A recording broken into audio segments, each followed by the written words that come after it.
Hello, आवाज आ रही है साहब?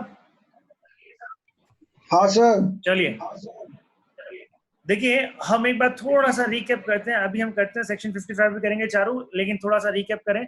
हमने शुरुआत कहाँ से करी? Yes sir. हमने शुरुआत करी थी बेटा सेक्शन 45(1) से। सेक्शन 45(1) क्या था हमारा? Charging section for capital gain. और चार्जिंग सेक्शन में चार बातें कहता था। There must be capital assets, transfer होना चाहिए, उस पर प्रॉफिट होना चाहिए, वो एग्जेम्प्ट नहीं होना चाहिए। और उसके बाद में हमने कैपिटल एसेट्स की डेफिनेशन, अदिति कैपिटल एसेट्स की डेफिनेशन सेक्शन 214 आपका कैपिटल एसेट्स का डेफिनेशन था। उसमें हमने जनरल मीनिंग देखा था। उसके बाद में क्या क्या चीजें कैपिटल एसेट्स में इंक्लूड नहीं होती हैं वो हमने देखा। Stock in trade, personal effect. उसके बाद में पर्सनल इफेक्ट में JADP सा जो है वो आपकी कैपिटल एसेट्स थे। रूरल एग्रीकल्चर लैंड, हम बाउंड्री पे गए थे, बाउंड्री से आगे कुछ और गए थे, कहीं भी बाउंड्री से आगे 2 किलोमीटर दौड़े थे, कभी कोई अगर बाउंड्री के आगे हम 6 किलोमीटर दौड़े थे, और कभी बाउंड्री के आगे हमने 8 किलोमीटर की दौड़ लगाई थी। तो वो सारी बातें हमने देखी थी। गोल्ड मोनेटाइजेशन स्कीम क्या थी, गोल्ड बॉन्ड क्या थे, ये भी हमने सब देखा था। फिर कैपिटल एसेट्स को हमने दो पोर्शन में डिवाइड किया था, शॉर्ट टर्म और लॉन्ग टर्म में। यह डिपेंड करता था होल्डिंग पीरियड में। तीन ब्लॉक थे आपके होल्डिंग पीरियड के। कौन कौन से ब्लॉक थे? 12 महीना, 24 महीना, 36 महीना। तो 12 महीने, 24 महीने, 36 महीने में कौन सा था? लता, युवा, माई, जान वगैरह, ये हमने चेक किया था। 12 महीने में, 24 महीने में, 36 महीने में, ये सारा होल्डिंग पीरियड ऑफ होल्डिंग कहां से क्या होता है, ये सारा हमने डिस्कस किया था। चलिए, अब ये एक टेबल है, ये टेबल हम आज डिस्कस करेंगे। पीरियड ऑफ होल्डिंग का एक टेबल है, ये डिस्कस करते हैं। हाँ जी, देखिए अब हमारा अंडरस्टैंडिंग लेवल थोड़ा बढ़ गया है कैपिटल गेन में। अब जो ये चीजें हमारी बची हुई हम उसको डिस्कस कर सकते हैं। पीरियड ऑफ होल्डिंग, अब मैं कहता हूं shares held by a company in liquidation. Shares held by a company in the liquidation का मतलब क्या होता है? कंपनी, सपोज कीजिएगा कंपनी ने अनाउंस कर दिया company is going to be liquidate, company liquidate हो रही है। फर्स्ट क्या हो गया?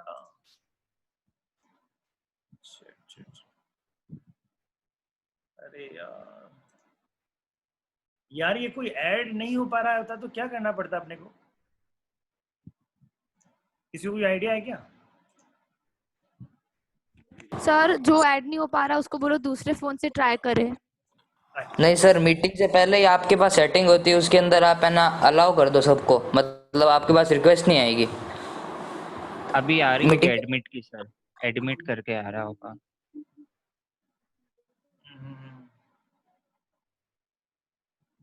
तो फिर उसमें कोई भी ऐड हो सकता है, राइट?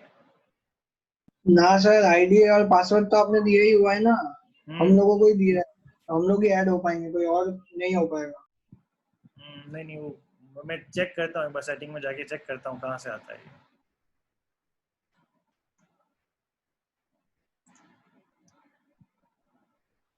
ये हर्ष बाबू कहाँ से होता है सेटिंग में जाके? सर ये मीटिंग से स्टार्टिंग में होता है, मीटिंग के स्टार्टिंग में, मीटिंग मतलब स्टार्ट नहीं हुई भी उससे पहले क्या होता है वो। ठीक है,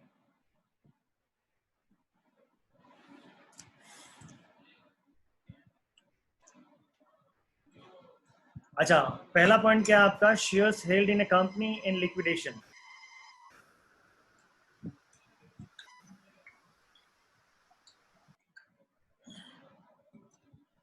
देखो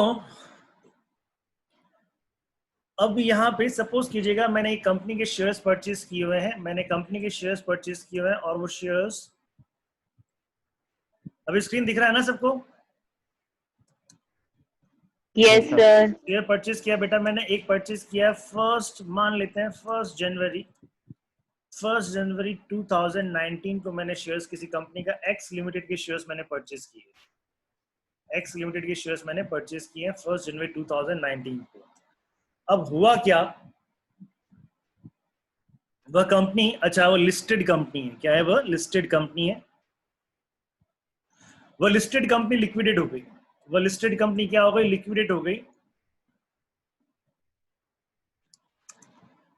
वो लिस्टेड कंपनी लिक्विडेट हो गई। और लिक्विडेट कब हुई है? वो लिक्विडेट की डेट है वहां पे, that is what we can say that 1 अक्टूबर 2019। 1 अक्टूबर वो कंपनी लिक्विडेट हो गई। और अब उस कंपनी से जो मुझे अमाउंट मिला लिक्विडेशन पे, सपोज थोड़ा बहुत भी जो अमाउंट मिला, वह अमाउंट मेरे को रिसीव हुआ, वह अमाउंट मेरे को जो रिसीव हुआ, वह रिसीव हुआ मेरे को दैट इज 1 मार्च 2020। 3 डेट है साहब, ठीक है। मान लेते हैं ये परचेज मैंने किया था, मान लेते हैं ये परचेज मैंने किया था, आप प्रिज्यूम दैट 25,000 पे मैंने परचेज किया था, और मुझे इस कंपनी से जो लिक्विडेशन के समय पैसा मिला, यहाँ पे मुझे पैसा मिला है दैट इज, अब मैं ये बात कहता हूँ 40,000 के आसपास, हालांकि ऐसा होगा नहीं, कंपनी लिक्विडेशन में जाएगी, 40,000 मुझे मिला। अब आप मुझे बताइए इसकी कैलकुलेशंस कैसे की जाएगी। सबसे पहले अब मैं यहाँ पे बात किया, 1 बाय 1 हम बात करते हैं। इसमें हमको कैपिटल गेन की कैलकुलेशन करने के लिए, हमको कैपिटल गेन की कैलकुलेशन करने के लिए क्या क्या चाहिए होता है। एक तो आपका year of acquisition. Year of acquisition क्या है यहाँ पे, ईयर ऑफ एक्विजिशन क्या होगा यहाँ पे बताओ मेरे को, दैट इज 1819। क्या होगा यहाँ पे 1819, समझ में आ रहा है जी ये। उसके बाद में आपको चाहिए कॉस्ट ऑफ, अरे यार ईयर ऑफ एक्विजिशन में मैंने आई लगा दिया है, ईयर ऑफ एक्विजिशन में ए लगाना चाहिए, हाँ जी। फिर cost of acquisition, cost of acquisition में कितना रहेगा यहाँ पे 25K, क्या है यहाँ पे 25K। अब यहाँ पे अब मैं ये सेल कर रहा हूं तो मुझे होल्डिंग पीरियड चेक करना पड़ेगा, मुझे होल्डिंग पीरियड चेक करना पड़ेगा कि होल्डिंग पीरियड क्या है। तो होल्डिंग पीरियड चेक करने के लिए मुझे होल्डिंग पीरियड कब तक लेना है, ये डेट ऑफ लिक्विडेशन तक लेना है। कब तक लेना है, डेट ऑफ लिक्विडेशन तक लेना है। यानी परचेज मैंने किया था 1 जनवरी से, 1 जनवरी, अरे भैया ये 1 जनवरी से लेके ये लिक्विडेशन यहां तक मेरे को क्या लेना है, इसका मुझे कैलकुलेट करना होगा, इसका डिफरेंस मुझे कैलकुलेट करना होगा, वह होगा मेरा होल्डिंग पीरियड, वह होगा मेरा holding period. Hope you understood. अच्छा अब देखिए, अगर मैं 1 जनवरी से लेके 1 अक्टूबर करता हूं तो मेरा होल्डिंग पीरियड यहाँ पे कितना होता है, मेरा होल्डिंग पीरियड होता है जनवरी, फरवरी, मार्च, अप्रैल, मई, जून, जुलाई, अगस्त, सितंबर, दैट इज 9 मंथ। कितना होता है ये, 9 मंथ्स होता है। 9 मंथ्स है तो ये मेरी बताइए, ये शॉर्ट टर्म है या लॉन्ग टर्म कैपिटल गेन है, ये क्या है short term, short term capital assets. ये क्या है शॉर्ट टर्म कैपिटल एसेट्स। तो इससे जो भी कैलकुलेशन होगा, जो भी गेन होगा वो शॉर्ट टर्म कैपिटल गेन होगा। अब आप मुझे एक चीज बताइए, एक्चुअल में ये पैसा मिला कब है मेरे को, ये पैसा मिला कब है मेरे को बताओ। मार्च 2020 में ये पैसा मेरे को मिल गया है, मार्च 2020 में पैसा मिल गया है। अब मैं इसको अगर बात कहें, अगर मैं 1 जनवरी 2019 से लेके 1 मार्च 2020, 1 जनवरी 19 से लेके 1 मार्च 2020 तक का कैलकुलेशन करता हूं, तब तो ये एसेट्स कैसी हो जाती है, ये एसेट्स हो जाती है लॉन्ग टर्म। क्यों, क्योंकि लिस्टेड कंपनी में हम कौन सा देखते हैं, 12 मंथ का देखते हैं। लिस्टेड कंपनी में कौन सा देखते हैं हम, 12 मंथ का देखते हैं। तो अगर मैं यहाँ पे जिस दिन अमाउंट रिसीव हुआ है उस दिन तक का होल्डिंग पीरियड लेता हूं, तब तो ये मेरी एसेट्स क्या हो जाती है, लॉन्ग टर्म हो जाती है। लेकिन यहाँ पे क्या कहा गया है कि आपको होल्डिंग पीरियड एक्सक्लूड करना है या इंक्लूड करना है, यहाँ पे एक्सक्लूड करना है। ये होल्डिंग पीरियड आपको यहाँ पे एक्सक्लूड करना है, और वो कौन सा पीरियड एक्सक्लूड करना है, the period subsequent to the date of liquidation.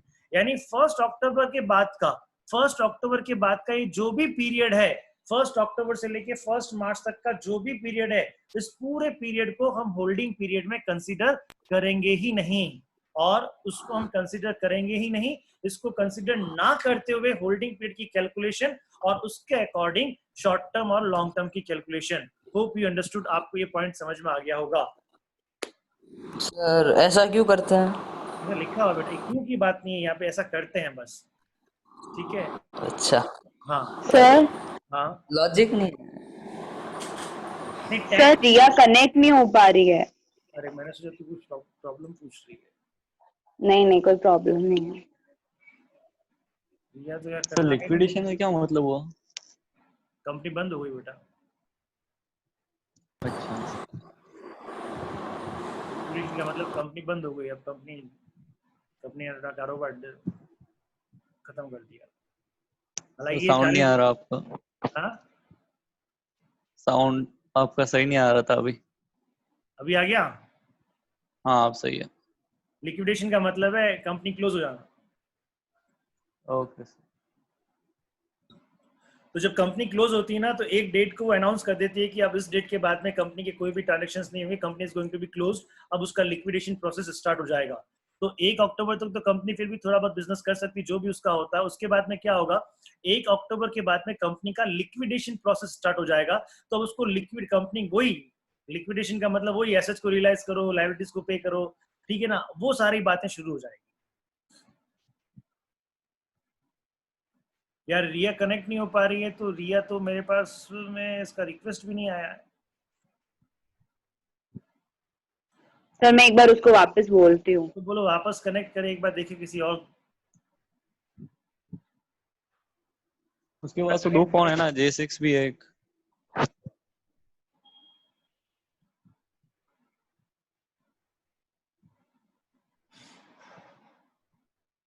यार जल्दी याद है कि ये फोन ले ले यार, उठा उठा वापस फोन करके बोल दे मैंने फोन लगा दिया है, वापस बोल दे कि इस रिकॉर्डिंग में है, फोन तेरे पास में रख ले अभी। हाँ जी, चलिए, तो मैं ये मान के चल रहा हूँ ये पॉइंट आपको क्लियर हो गया है, सबको क्लियर हो गया है, ठीक है। अच्छा, property acquired in any mode given under section 49(1). 49(1) क्या था, वही आपका गिफ्ट, विल, इनहेरिटेंस प्रॉपर्टी, वो सारा था। तो इसमें क्या होता था कि एक होता है गिफ्ट देने वाला और एक होता है गिफ्ट लेने वाला। आई थिंक ये तो हमने पूरा डिस्कस कर लिया था। Yes sir. इसके अंदर क्या होगा, इसके अंदर प्रीवियस ओनर यानी क्या है, जो गिफ्ट देने वाला है, गिफ्ट देने वाले का भी होल्डिंग पीरियड काउंट होता है। चलिए, ये हमने डिस्कस कर लिया था। Shares in an Indian amalgamated company acquired in A scheme of amalgamation. क्या मतलब हुआ, मेरे पास में सपोज कीजिएगा ए लिमिटेड के शेयर्स थे, मेरे पास में ए लिमिटेड के शेयर्स थे, वो मैंने परचेज किया था। सिंपल सी, ये तो सिंपल सी बात है। आप मुझे एक जनरल सा लॉजिक बताओ, आपके पास में किसी कंपनी के शेयर्स थे, आपके पास में एक ए लिमिटेड कंपनी के शेयर्स थे। अब वो क्या किया, वो आपने 1 जनवरी 2014 को परचेज किया, 1 जनवरी 2014 को परचेज किया। अब क्या हुआ, वह एक लिमिटेड किसी में अमलगमेट हो गई, ए कंपनी किसी में क्या हो गई, अमलगमेट हो गई, अमलगमेशन हो गया, ए और बी कंपनी का अमलगमेशन हो गया। तो आपको ए कंपनी के बदले में नए शेयर्स मिल गए ए बी लिमिटेड के। और यह जो अमलगमेशन हुआ, यह अमलगमेशन हुआ मान लो 1 जनवरी 2018 को हुआ, 1 जनवरी 2018 को हुआ, और आपको 1 जनवरी 2018 को नए शेयर्स मिल गए। अब आपने क्या किया, 3 महीने बाद में नई कंपनी के शेयर्स मिल गए, उसके 3 महीने के बाद में आपने उन नई कंपनी के शेयर्स को सेल कर दिया। तो बताओ, नई कंपनी के शेयर्स का होल्डिंग पीरियड कहां से काउंट करोगे, 1 अप्रैल 2014 से करोगे या 1 अप्रैल 2018 से करोगे?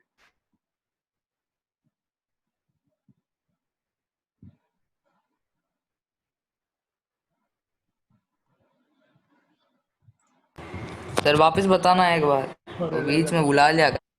अरे नहीं नहीं, ऐसा नहीं होगा, बीच में बुला लिया मैं क्या करूं। गजब है तू यार। हाँ जी, अदिति, सर जब से उसने शेयर्स ले रखे होंगे तब से। यस, जब से उसने शेयर्स ले रखे होंगे तब से। उसने शेयर्स कब से ले रखे हैं, 1 अप्रैल 2014 से ले रखे हैं। आपने एक कंपनी के शेयर्स परचेज किए 1 अप्रैल 2014 को, और उस शेयर्स के बदले में नए शेयर्स आपको मिल गए 1 अप्रैल 2018 को, और उसके बाद में आपने 3 महीने के बाद में उस कंपनी के शेयर्स को सेल कर दिया। तो आपका होल्डिंग पीरियड स्टार्ट कहां से होगा, 1 अप्रैल 2014 से। जो पुरानी कंपनी के शेयर्स थे, पुरानी कंपनी के शेयर्स का होल्डिंग पीरियड भी इसमें काउंट होगा। तो यहाँ पे क्या कहता है, include the holding period of shares in the amalgamating company by the assessee. समझ में आता है जी आपको? चलिए, मैं अगर आप हाँ ना नहीं कह रहे, मैं ये मान के चल रहा हूँ आपको समझ में आ रहा है, ठीक है जी। चलिए, साक्षी समझ में आ गया ये पॉइंट तेरे को? Yes sir. हाँ जी। उसके बाद में हम बात करें shares in Indian resulting company acquired in case of demerger. अब डीमर्जर में भी क्या होता है, यहाँ पे अगर मैं बात कहूँ, डीमर्जर का मतलब क्या होता है, डीमर्जर और रिजल्टिंग कंपनी। देखो, अमलगमेशन का मतलब क्या होता है, 2 से ज्यादा कंपनी मिलके एक कंपनी बनती है, और डीमर्जर का मतलब क्या होता है, एक कंपनी ही 2-3 कंपनी में क्या हो जाती है, कन्वर्ट हो जाती है। एक कंपनी का पार्टीशन हो जाता है, वो 2-3 कंपनीज में कन्वर्ट हो जाती है। तो ऐसे कंडीशन में भी क्या होगा, आपका जो शेयर का डेट है, आपका जो शेयर पर सपोज कीजिएगा ए लिमिटेड के शेयर्स थे आपके पास में, आपके पास में ए लिमिटेड के शेयर्स थे, वो ए लिमिटेड के शेयर्स आपने क्या किया, आपने वही 1 जनवरी को आपने परचेस किया, 1 जनवरी 2014 को आपने परचेस किया। अब 1 जनवरी 2018 को क्या हुआ, ए लिमिटेड के टुकड़े हो गए, उसका बाइफरकेशन हो गया, डीमर्जर हो गया, पार्टीशन हो गया, उस पार्टीशन को बोलते हैं डीमर्जर। और आपको नए शेयर्स मिले, आपको नए शेयर्स मिले, नए शेयर्स मिले आपको 1 जनवरी 2018 को मिले। अरे सिंपल सा लॉजिक है ये, इसके पीछे क्या हो गया, ये ओरिजिनली शेयर्स आपने कब परचेस किए थे, 1 अप्रैल 2014 को परचेस किए थे। तब से लेके अभी तक आपके पास में ये शेयर्स है, तब से लेके अभी तक आपके पास में शेयर्स हैं, तो तब से लेके अभी तक आपके पास में शेयर्स है, तो बेटा वो होल्डिंग पीरियड भी साथ में काउंट होगा और उसके अकॉर्डिंग ही स्टेटस डिसाइड किया जाएगा। So shares in Indian resulting company acquired in case of demerger include the holding period of shares in the demerged company by the SEC. तो इसमें जो पुरानी कंपनी होती है उसको हम बोलते हैं डीमर्ज्ड कंपनी, और जो नई कंपनी आती है उसको हम बोलते हैं रिजल्टिंग कंपनी। अच्छा, अमलगमेशन के केस में जो नई कंपनी होती है उसको बोलते हैं अमलगमेटेड कंपनी, और जो पुरानी कंपनी होती है उसको बोलते हैं अमलगमेटिंग कंपनी। तो hope you understood this point also. कुछ नहीं, इन दोनों पॉइंट में एक ही पॉइंट है कि भैया एक ही कंपनी के शेयर्स हैं आपके पास में, और उस कंपनी के शेयर्स के बदले में आपने वो कंपनी के शेयर्स दे दिए और कोई नए शेयर्स आपको मिल गए, उस कंपनी के शेयर्स दे दिए और उसी कंपनी के या उसी कंपनी के एवज में किसी नई कंपनी के शेयर्स आपको मिल गए, तो जो पुरानी कंपनी के शेयर्स का होल्डिंग पीरियड था वो भी आपका होल्डिंग पीरियड काउंट होगा जब आप नई कंपनी के शेयर्स को आगे सेल करोगे तब। चलिए, ये ट्रेडिंग राइट के, हाँ सर ये दोनों तो ट्रांसफर में इंक्लूड नहीं होते हैं ना, ट्रांजैक्शन किसमें, ये जो अमालगमेशन और आपने बताया ना अभी लास्ट ये पॉइंट, दोनों अमालगमेशन और बेटे डीमर्जर। ट्रांसफर में देखो समझो, ए लिमिटेड और बी लिमिटेड, ए लिमिटेड किस भी ए लिमिटेड और बी लिमिटेड का अमलगमेशन हो गया और एक नई कंपनी बन गई A B limited, right. Yes अब आपके पास में ए लिमिटेड के शेयर्स थे, आपके पास में ए लिमिटेड के शेयर्स थे, अब ए लिमिटेड के शेयर्स के बदले में कौन से शेयर्स मिल जाएंगे आपको, AB limited, A B limited के शेयर्स मिल जाएंगे। अच्छा बेटा जी, अब तो ये जो ए लिमिटेड के बदले में जब आपको ए बी लिमिटेड के शेयर्स मिले हैं, ये तो ट्रांसफर में इंक्लूड नहीं होते हैं। तो इस समय ये जो कन्वर्जन हुआ, कन्वर्जन का मतलब आपने ए लिमिटेड के शेयर्स दे दिए और ए बी लिमिटेड के शेयर्स ले लिए, तो यहाँ पे किसी भी तरह का कोई भी कैपिटल गेन कैलकुलेट नहीं किया जाएगा। अब क्या हुआ, 5 महीने बाद में या 6 महीने बाद में आपने एबी लिमिटेड के जो नए शेयर्स आपके पास में हैं, आपने उसको सेल किया, आपने उसको सेल किया है, तो ये हम उस समय की बात कर रहे हैं कि जब हम उस समय जब नई कंपनी के शेयर सेल कर रहे हैं, तो उस समय हमें होल्डिंग पीरियड कितना लूंगा, क्या मैं होल्डिंग पीरियड 5 महीने ही लूंगा या पुराने जो शेयर्स मेरे पास में पड़े हुए थे उनका होल्डिंग पीरियड भी इसमें ऐड करूंगा। समझ में आया आपको? Yes sir. ओके, हाँ जी, ट्रेडिंग राइट्स, क्लियरिंग राइट्स ये नहीं करने का अपने को, no worries about this thing. तो इस पे मैं आपको रेड लगा देता हूं, ये अपने को नहीं करने का।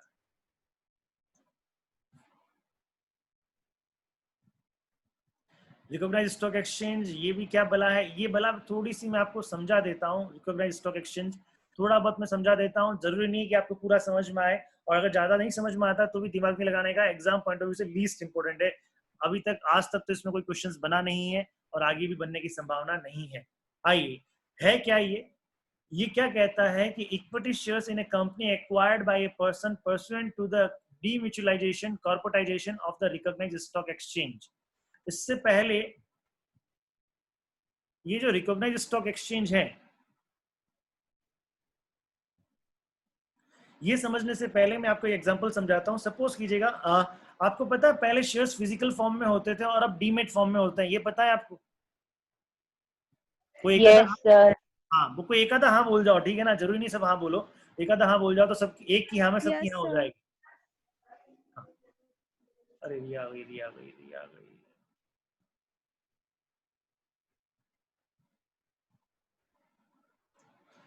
तो सपोज कीजिए आपने कोई फिजिकल पहले आपने फिजिकल शेयर्स परचेस किए थे, आपने फिजिकल शेयर्स परचेस किए हैं और उसको अब आपने डीमेट में कन्वर्ट करवा लिया। फिजिकल शेयर्स आपने परचेस किए थे, अगेन मैं यहाँ पे एक डेट लेता हूं और वही अपनी फेवरेट डेट 1 जनवरी 2014। 1 जनवरी 2014 को हमने क्या किया, हमने फिजिकल शेयर्स परचेस किए थे। उसके बाद में 1 जनवरी 2018 को मैंने क्या किया, वो जो फिजिकल शेयर्स थे उसको मैंने डीमेट में कन्वर्ट करवा लिया, डीम्यूचुअलाइजेशन करवा लिया, डीमेटलाइजेशन करवा लिया। तो अब ऐसी कंडीशन में क्या हो गया, ऐसी कंडीशन अब डीमेट करवा लिया, लेकिन डीमेट कर अब होता क्या, डीमेट का मतलब क्या होता है, आपके पास में जो फिजिकल शेयर्स थे उसको आपने इलेक्ट्रॉनिक फॉर्म में कन्वर्ट करवा लिया। पहले भी वो शेयर्स आप ही के थे और अब भी वो शेयर्स आप ही के हैं, पहले भी वो शेयर्स आप ही के थे और अब भी वो शेयर्स आप ही के हैं। तो यहां पे क्या होता है, ये बोला जा रहा है कि जो फिजिकल फॉर्म में आपके पास में शेयर्स रखे हुए थे वह होल्डिंग पीरियड भी कैलकुलेट किया जाएगा, वह होल्डिंग पीरियड भी काउंट किया जाएगा। समझ में आ गया आपको? Yes sir. चलिए अब बस चारू तू यस सर बोलती जाना, अपना भी चैप्टर खत्म कर देंगे अपना, ठीक है? Okay sir. हाँ जी, एनी डाउट? राहुल तेरे को समझ में आ गया ये point? Yes sir. Okay Varun, हाँ सर। तू यार बहुत दूर बैठा है, ऐसा लग रहा है बहुत दूर बैठा है, बाकी सबकी आवाज तो ठीक आ रही है। पास में तो हूँ। हाँ ओके, तो यहाँ पे भी यही हो रहा है। ये देखिए एक रिकॉग्नाइज स्टॉक एक्सचेंज, ये क्या बला है, ये इसमें अपने को नहीं जाना है। रिकॉग्नाइज स्टॉक एक्सचेंज के आपके पास में शेयर्स हैं, उन शेयर्स को आपने क्या किया है, डीम्यूटिलाइजेशन कर दिया है, डीमेट में आपने ट्रांसफर कर दिया है। तो जो पुराने शेयर, पुराना आपके पास में, ये एक्चुअली क्या है, ये जो मैंने आपको पहला वाला लाल और ये वाला लाल दोनों साथ ही साथ है ये, फिर भी मैं आपको थोड़ा बता देता हूँ। पहले क्या होता था, रिकॉग्नाइज स्टॉक एक्सचेंज क्या था, कॉर्पोरेटाइजेशन नहीं हुआ करता था। जैसे बीएससी एनएससी वगैरह ना, इनका कॉर्पोरेटाइजेशन नहीं था। आज की डेट में क्या हो गया, इनका कॉर्पोरेटाइजेशन हो गया है।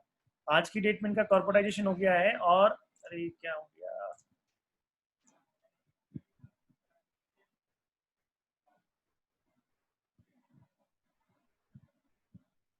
ये क्या है, शिवानी टू एवरीवन, शिवानी क्या है, शिवानी क्या मैसेज कर रही हो आप? सर मैंने क्या किया, हाँ मैंने क्या किया? ये आपने मैसेज किया, क्या है, क्या है का मतलब क्या है? सर ये पता नहीं चला गया, मैंने नहीं किया आपके आप तरफ से मैसेज आया हुआ है, क्या है, सबको भी दिख रहा है। Sir. Shivani to everyone sir ये क्या है, पता नहीं, और ये किसी का सब हाई बताएंगे भी आया इसको हुआ है, क्या पता है। नहीं। हाँ जी, सर ये मैंने नहीं किया, ये पता नहीं हाई भी आया ओप्पो का। ओके। हाँ सर किसी का हाई भी आया है। अरे यार वो यशस्वी है। शिवानी के नाम से यशस्वी है? नहीं सर, सर ये वो पता ओप्पो नहीं F1 है ओप्पो ना। F1 से हाई आया था तो मैंने लिखा था क्या। ओ बहुत बढ़िया। हाँ चलिए, देखिए कॉर्पोरेटाइजेशन का मतलब समझा रहा हूं मैं आपको। पहले स्टॉक एक्सचेंज कॉर्पोरेटाइजेशन नहीं हुआ, उनका कॉर्पोरेटाइजेशन नहीं था, फिर उनका कॉर्पोरेटाइजेशन हुआ। तो कॉर्पोरेटाइजेशन हुआ तो क्या हो, ऐसी कंडीशन में फिर उनको शेयर्स इश्यू किए गए, जो भी इनके मेंबर्स थे उनको शेयर्स इश्यू किए गए। और अब उसके बाद में उनके शेयर्स को क्या किया गया, डीमेटलाइजेशन किया गया। तो ये सारी बातें जो है, ये सारा पीरियड जो है, ये सारा पीरियड होल्डिंग पीरियड में इंक्लूड करते हैं। मेरे पास में इसको मैं शॉर्ट में समझा देता हूं। स्टार्टिंग में मेरे पास में बीएससी, बॉम्बे स्टॉक एक्सचेंज की मेंबरशिप थी। वो एक एसोसिएशन ऑफ पर्सन के रूप में काम करता था, तो उसकी मेरे पास में मेंबरशिप थी। फिर वो एओपी किस में कन्वर्ट हो गया, वो एओपी कंपनी में कन्वर्ट हो गया। तो अब मुझे उस मेंबरशिप के एवज में क्या मिल गए, शेयर्स मिल गए। अच्छा, उसके थोड़े दिनों के बाद में उन शेयर्स का डीमेटलाइजेशन हो गया। तो अब मैंने उन शेयर्स को डीमेट में कन्वर्ट करवा दिया। तो एक्चुअल में जो होल्डिंग पीरियड है, वो holding period original membership period से काउंट होगा। ओरिजिनल जब मैंने मेंबरशिप कब ली थी, वहां से लेके यहाँ तक का होल्डिंग पीरियड काउंट होगा। Hope you understood. अभी जितना समझ में आया उतना बढ़िया है, इससे ज्यादा इसमें दिमाग नहीं लगाने का, क्योंकि ये दोनों पॉइंट ही हमारे काम के ज्यादा नहीं है। इट्स नॉट, मतलब ज्यादा काम के नहीं है क्योंकि कोर्स में है, इसलिए अपन एक बार इसको रीड कर लेते हैं।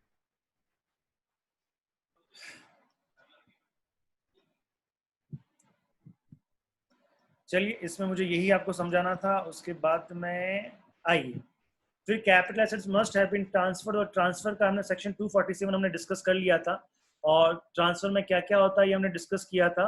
और यहाँ पे एक सेक्शन 47 भी आया था कि कौन से ऐसे ट्रांजैक्शंस होते हैं जिसको हम ट्रांसफर में इंक्लूड नहीं करते हैं। ये हमने बहुत अच्छे से हमने इस टॉप पॉइंट को डिस्कस कर लिया था। और इसमें मैंने आपको दिखाया था कोई चीज अपने को ध्यान में नहीं रखनी है, कौन सी चीज ध्यान में रखनी है, ये हमने यहाँ पे डिस्कस कर लिया था। ओके, उसके बाद में कंप्यूटेशन ऑफ कैपिटल गेन था। शॉर्ट टर्म कैपिटल गेन कैसे कैलकुलेट करते हैं और लॉन्ग टर्म कैपिटल गेन कैसे कैलकुलेट करते हैं, ये हमने देख लिया था। शॉर्ट टर्म और लॉन्ग टर्म में सिर्फ हमारा एक इंडेक्सेशन का डिफरेंस होता है, बाकी कोई डिफरेंस नहीं होता। इंडेक्सेशन का मतलब क्या होता है ये भी हमने डिस्कस कर लिया था। और अभी जो लेटेस्ट इंडेक्सेशन चल रहा है वो है हमारा 289। इंडेक्स वैल्यू आपको 289 याद रखनी है, बाकी का इंडेक्स वैल्यू आपको क्वेश्चन में दिया हुआ होगा। Benefit of indexation is not available in the following cases. Benefit of the indexation is not available in the following cases. ये क्या होता है, एक जनरल रूल है कि benefit of the indexation is not allowed in case of the long term capital gain arising from transfer of the bond on debenture. हाँ जी, तो bond on debenture ध्यान रहे यहाँ। वैसे ही मैं ये जब हम पेपर एसेट डिस्कस करेंगे, सिक्योरिटीज को सेल और सिक्योरिटीज पे किस तरह से कैपिटल गेन को कैलकुलेट करते हैं उस समय मैं आपको और बता दूंगा। तो लॉन्ग टर्म कैपिटल, अगर आप बॉन्ड ऑन डिबेंचर, किसी भी कंपनी के बॉन्ड हैं या किसी भी कंपनी के डिबेंचर्स हैं, यदि आप उनको सेल कर रहे हैं तो भले ही वो डिबेंचर लॉन्ग टर्म हो तो भी इंडेक्सेशन बेनिफिट नहीं मिलेगा, भले ही वो बॉन्ड लॉन्ग टर्म हो तो भी इंडेक्सेशन बेनिफिट नहीं मिलेगा। ऐसा क्यों किया आई डोंट नो, बट ऐसा है। क्लियर? अब लेकिन इसका एक एक्सेप्शन है कैपिटल इंडेक्स बॉन्ड, इसका एक एक्सेप्शन है कैपिटल इंडेक्स बॉन्ड। जो कैपिटल इंडेक्स बॉन्ड होता है, देखिएगा यहाँ नीचे लिखा हुआ है, however there are 2 exceptions of this general rule. इस रूल के 2 एक्सेप्शंस हैं। कौन कौन से एक्सेप्शंस हैं? एक तो है सोवनियर गोल्ड बॉन्ड, एक तो ये सोवनियर गोल्ड बॉन्ड, और दूसरा कौन सा है आपका कैपिटल इंडेक्स बॉन्ड। दूसरा कौन सा आपका कैपिटल इंडेक्स बॉन्ड। यह 2 बॉन्ड ऐसे हैं, अगर आप इन दो बॉन्ड को ट्रांसफर करते हो और यह लॉन्ग टर्म है, ध्यान रहे आपको ये ध्यान में रखना है कि इंडेक्सेशन का बेनिफिट कहाँ नहीं मिलता है, इंडेक्सेशन का बेनिफिट कहाँ पे नहीं मिलता है। आप अपने अलग एक पन्ने पे कहीं पे एक नोट करते रहना, आगे भी 1-2 पॉइंट और बताऊंगा, उसमें एड ऑन कर लेना। तो फिर आपके बाद में जब चैप्टर एंड होगा तो ये सारे पॉइंट एक साथ में इकट्ठे हो जाएंगे कि कौन कौन सी सिचुएशन में इंडेक्सेशन का बेनिफिट नहीं मिलता। आगे मैं सेक्शन 112A करवाऊंगा, उसमें भी इंडेक्सेशन का बेनिफिट नहीं मिलेगा, तो उसके नीचे ऐड कर लेना। तो यहाँ पे इंडेक्स एक जनरल रूल क्या है आपका, बॉन्ड ऑन डिबेंचर। बॉन्ड और डिबेंचर को यदि हम सेल करते हैं और वह लॉन्ग टर्म बॉन्ड होता है तो उस पर इंडेक्सेशन का बेनिफिट नहीं मिलता है। अब इसका एक्सेप्शन क्या है? इसका एक्सेप्शन है आपका दैट इज सोवनियर gold bond and capital index bond. यह 2 बॉन्ड ऐसे हैं कि अगर ये 2 बॉन्ड आप लॉन्ग टर्म पर्पज से सेल करते हैं, यह 2 बॉन्ड ऐसे हैं जो आप लॉन्ग टर्म पर्पज से सेल करते हैं, तो उस पे इनको इंडेक्सेशन बेनिफिट मिल जाएगा, इस पे इनको इंडेक्सेशन बेनिफिट मिल जाएगा। तो ये इंडेक्सेशन के पॉइंट में आपको ध्यान रखना है। सर आपकी आवाज बहुत धीरे आ रही है। मेरी आवाज धीरे आ रही है? हाँ। औरों को भी धीरे आ रही है क्या भाई? No sir. नहीं सर, प्रॉपर है। बराबर है सर। नो सर, बराबर है। Okay, thank you. चलिए, तो शिवानी देखते हैं, थोड़ा सा कान को और नजदीक करें, ईयरफोन लगा लें नहीं तो। सर ईयरफोन लगा हुआ है फिर भी धीरे आ रही है। Oh my God. अभी आ रहा हूँ, तेरे आगे कान में बोलता हूँ। ठीक है, चल नेक्स्ट अगर हम बात करें यहाँ पे, अच्छा ये देखिएगा, एक चार्ट दिया हुआ आपको bond on debenture. Bond on debenture पे क्या होता है आपको, बॉन्ड ऑन डिबेंचर पे आपका इंडेक्सेशन नहीं होता, लेकिन इसमें 2 चीजें हैं, 2 चीजों को एक्सक्लूड कर दिया गया, सोवनियर gold bond and capital index bond. Second क्या है, शेयर्स इन और debenture of the Indian company acquired by utilising the convertible foreign exchange as mentioned in the first proviso section 48। ये सेक्शन 48 का first proviso I will discuss, ये non resident के case में होता है, आई विल डिस्कस ये कब है। तो उस समय भी हम इंडेक्सेशन बेनिफिट नहीं देते हैं। सेकंड, थर्ड, डेप्रिशिएबल एसेट पे भी इंडेक्सेशन बेनिफिट नहीं दिया जाता है। उसके बाद में स्लम सेल पे भी इंडेक्सेशन बेनिफिट नहीं दिया जाता है। ये डेप्रिशिएबल एसेट्स और स्लम सेल, ये तो आपको पता चल ही गया होगा क्योंकि ये तो हमने अभी डिस्कस किया है। तो इन दोनों पे इंडेक्सेशन नहीं दिया जाता। बॉन्ड और डिबेंचर की बात मैंने आपको आज बता दी। और उसके बाद में अगर मैं बात कहता हूँ शेयर्स इन डिबेंचर्स, ये क्या है ये मैं फर्स्ट प्रोविजो डिस्कस करूंगा, उसमें बता दूंगा। लेकिन इन पे आपको इंडेक्सेशन का बेनिफिट नहीं दिया जाता। ये समझ में आ गया। 4 पॉइंट है अभी, आपको इसमें एक और 5वां पॉइंट ऐड करना पड़ेगा। Section 112A, section 112A, section 112A पे भी इंडेक्सेशन बेनिफिट नहीं है, नो इंडेक्सेशन बेनिफिट। तो सर इन पे कैलकुलेशन कैसे की जाएगी? किसमें? जब इंडेक्सेशन का बेनिफिट नहीं देंगे तो फिर शॉर्ट टर्म के हिसाब से होगी क्या, जैसे कॉस्ट ऑफ एक्विजिशन और सीधा लेस हो जाएंगे? हाँ जी, हाँ जी, हाँ जी। अभी देखो मैंने तुमको, अच्छा मुझे एक चीज बताओ, ये जो 4 पॉइंट मैंने बताए इसमें से कौन कौन सा मैंने आपको बता दिया?